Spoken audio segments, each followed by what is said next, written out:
अस्सलाम वालेकुम दोस्तों आज की इस वीडियो में आपको बताऊंगा कि आप कैसे अपने कॉइन मास्टर में 9:16 की वीडियो को 16:9 में कन्वर्ट कर सकते हैं।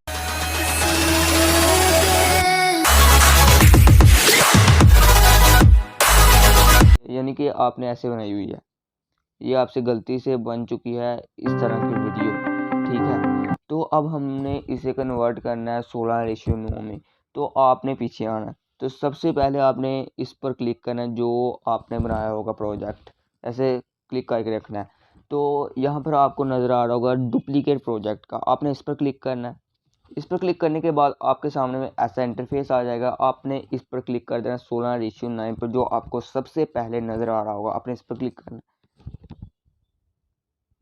इस पर क्लिक करने के बाद आपने नेक्स्ट पर क्लिक कर देना है। नेक्स्ट पर क्लिक करने के बाद अब आप इसे ही दबाएंगे फिर, तो देख सकते हैं आपकी वीडियो बन चुकी है 16:9।